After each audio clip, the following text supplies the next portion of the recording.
I'd rather be a first-rate version of myself than a second-rate version of someone else. Not the penguin. Not the 5'0" tyrant in a dispatcher's booth. Not the career that survived every prediction of failure. The thing worth understanding is what held all of it together. A woman from Brooklyn who walked into a small theater one January night, forgot entirely why she had come, and could not look away from the man on that stage. She saw him before any credentials existed. She chose him before the world had any reason to. At 81, Danny DeVito has finally said it plainly. She was the only love of his life. But to understand what that means, you have to go back to the beginning, to a childhood that handed him 4 words of rejection before it gave him 6 words of pride, to a body that hurt every single day in ways he hid for decades, to a city that kept telling him he was wrong. The wrong size, the wrong face, the wrong shape, for the frame. He didn't change the frame. He burned the contract and built his own. He was born on November 17, 1944, in Neptune, New Jersey, and from the very first day, the world seemed to be making a point. His mother, Julia, was 40 years old when he arrived. She had already raised several children and had not wanted another one. She would say so. Years later, with a plainness that landed like a stone. I didn't want him, but I am so proud of him. 4 words of rejection. 6 words of pride. A little boy left to figure out which ones to carry. Danny carried both his whole life. That early wound, the sense of being an afterthought in the house, where you were supposed to matter most, never fully left him. He pushed against it. He used it as fuel, but it was always there, underneath everything. The quiet engine of a man who spent his entire career proving something to a world that had decided he was too quite right. His father owned a candy shop in Asbury Park, well-liked around town during the day. When the drinking started at night, something shifted. Young Danny learned to read those signs the way children in certain kinds of homes always do. The change in the air, the pause before the door opens.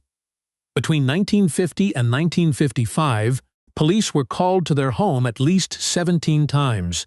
He hid in closets. He ran to the neighbors. He learned very early that the world was not reliably safe, and that the safest thing he could do was become someone no room could ignore. There was something else he carried, something nobody could see. He was born with Fairbanks disease, a rare skeletal condition that stopped his growth at 4 feet 10 inches. But the height was almost beside the point. The disease attacked his joints, his hips, his knees, his back. By his 20s, his pain on any given day sat between a 6 and an 8 out of 10. Hollywood told him to stay quiet about it. Weakness was not marketable, so he kept quiet, and he kept going. The damage this kind of childhood does to a person is not always visible from the outside. Sometimes it looks like ambition. Sometimes it looks like a man who cannot stop working, who fills every silence with presence, who has never learned how to need anything from anyone. Sometimes it looks exactly like Danny DeVito. He ended up in New York, the way a lot of young actors did in those years.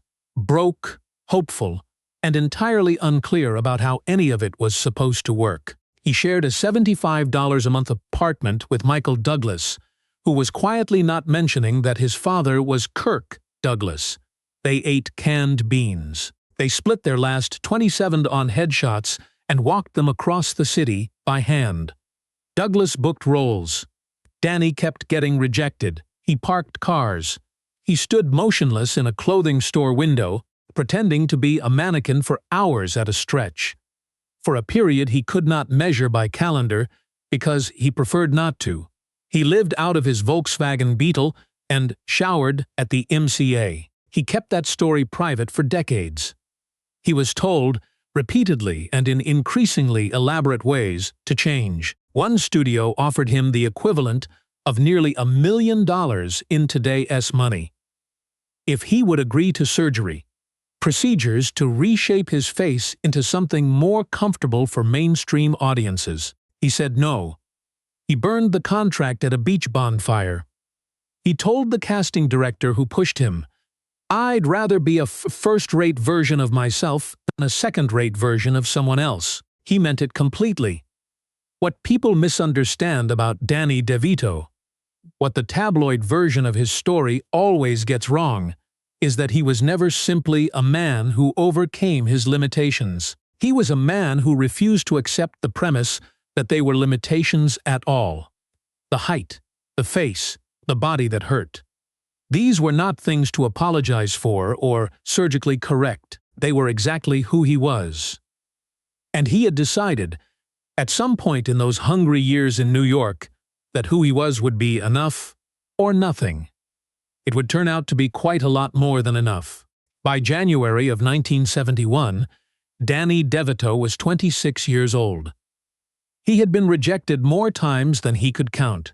He was still performing wherever he could get a stage, including a small off-Broadway production called The Shrinking Bride. Not a landmark show, not the kind of thing that ends up in theater history books. Just a modest play in a modest venue in New York City. Rhea Perlman had gone to see a friend in the cast. That was the only reason she was there. She was 22, born and raised in Bensonhurst, Brooklyn, the daughter of a Polish immigrant who worked in the toy business. She had studied drama at Hunter College, graduated in 1968, and had been waitressing at the Rainbow Room in Rockefeller Center while auditioning for whatever she could find. Sharp, funny, with the specific confidence that comes from knowing exactly who you are before the world. Has weighed in on the matter. She sat down to watch her friend perform, and then she saw him. There was a stocky man on that stage, not tall, not the face that gets you cast as the Hollywood leading man. And he was commanding the room completely. Something in the way he moved, the way he timed every line, the way he existed in his own gravitational field made Rhea Perlman forget entirely why she had come. When the show ended, she asked around, "Did he have a girlfriend?" No, she did not wait for a formal introduction. "I had to meet him immediately," she would say years later, still laughing. "I came on to him big time."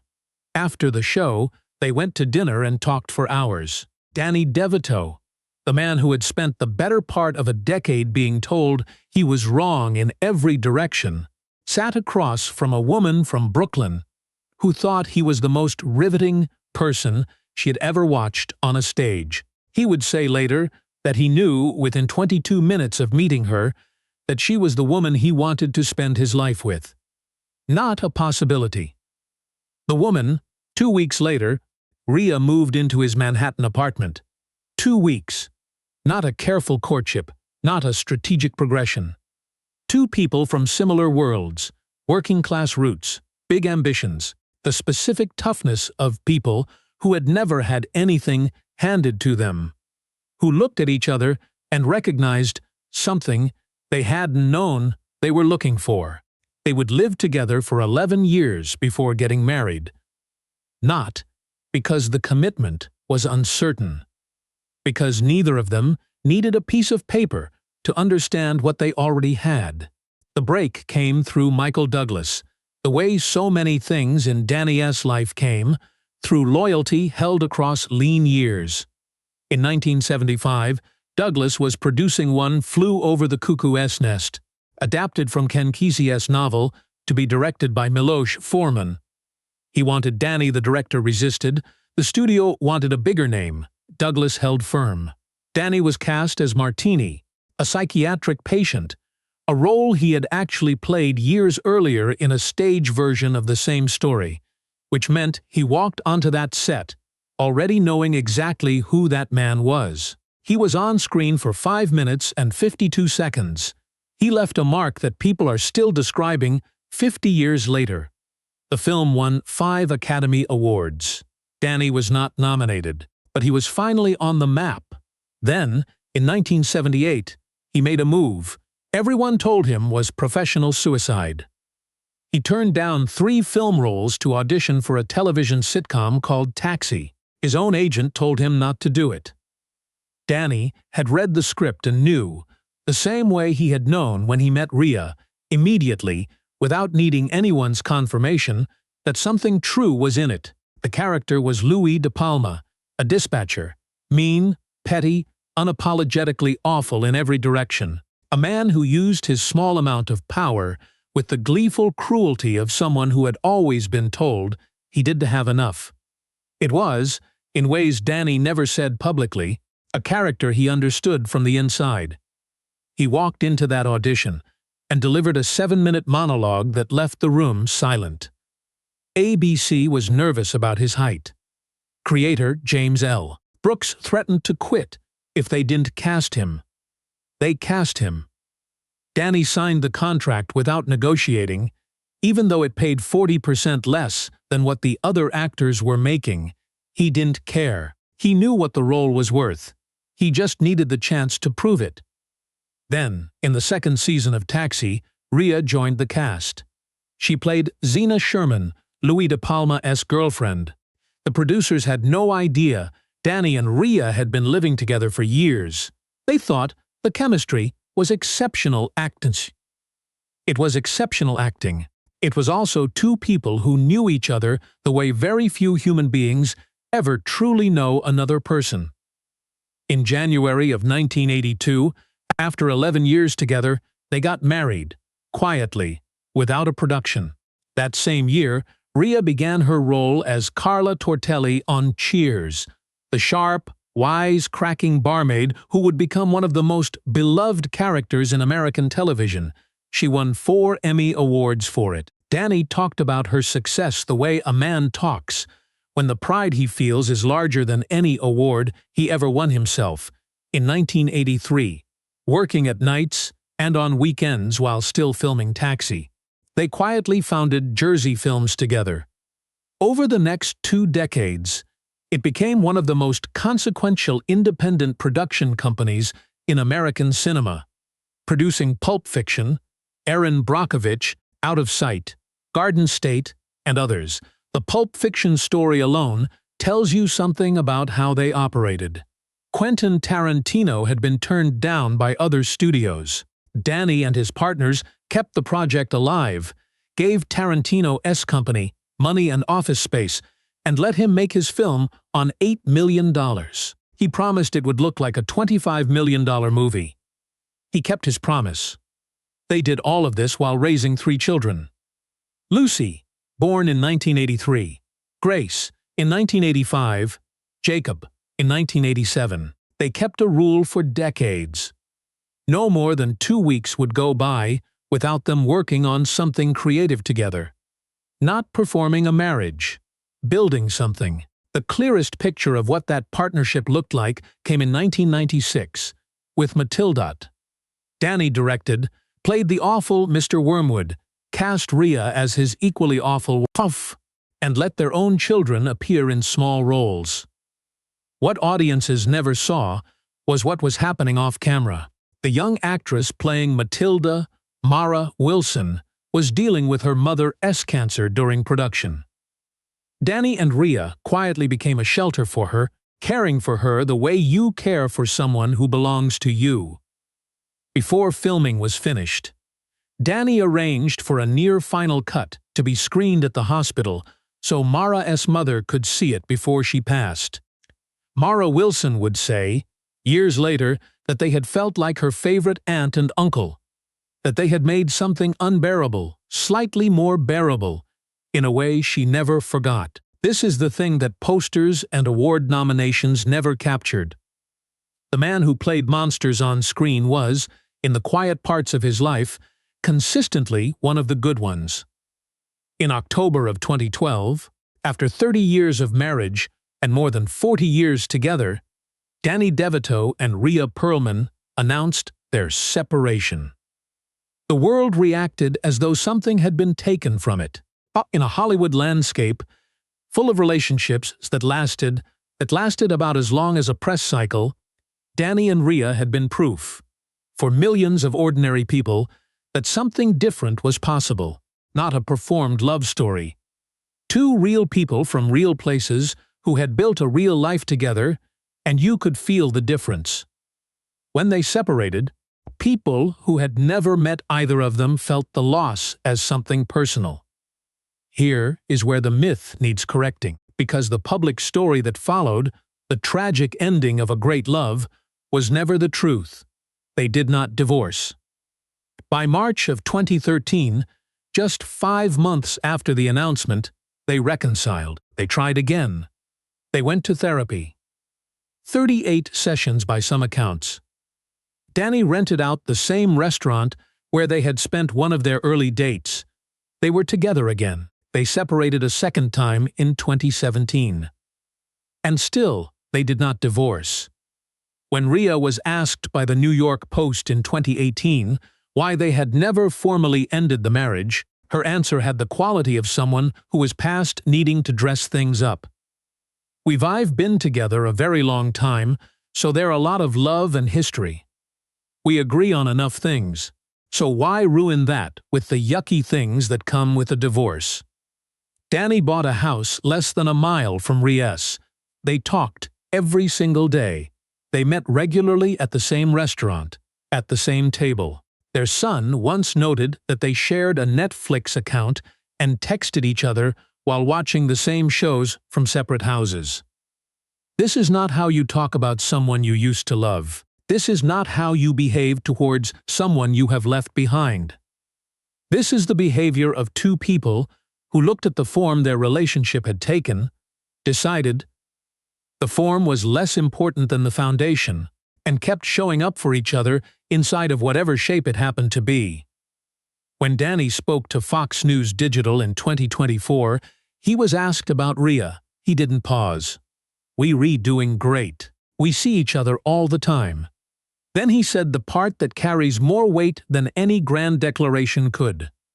"You know, Rhea and I met in 1970. We've been together for that long, and you grow together. It is like you really know how each other's feeling, all the time. We participate in conversation daily.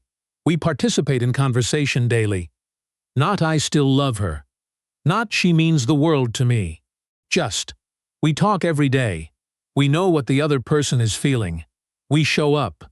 In the plainest language he could find, he described the shape of a love that had outlasted every definition anyone had tried to put on it. In 2019, when Rhea appeared on Watch What Happens Live and Andy Cohen asked plainly whether she and Danny would ever divorce, she looked at him as if the question genuinely puzzled her. "What for?" she said, and in 2022, she said something that stopped people. "Sometimes I wish we were still together, because those were the glory days. But these are other kinds of glory days. Other kinds of glory days." There is an entire philosophy of love inside that sentence if you sit with it long enough. In 2025, Danny finally began speaking publicly about Fairbanks disease in a way he never had before. Not for himself, for the children who could afford treatment, for the people living in daily pain with no public voice. He had been donating quietly for years, more than $12 million to fund bone condition research, none of it under his own name, none of it attached to a press release. He had cared more about the outcome than the credit, which is either the mark of exceptional character or the habit of a man who learned very young not to expect acknowledgement. Now, he was speaking, too, about the decades of pressure from Hollywood to look more physically typical. About the surgery they had offered him money to undergo, the contract he had burned at a beach bonfire. He had said no in his 20s, broken sleeping in a Volkswagen. He was still saying no at 81 ID. Rather be a first-rate version of myself than a second-rate version of someone else. The same words, the same man. At 81, Danny DeVito is still working.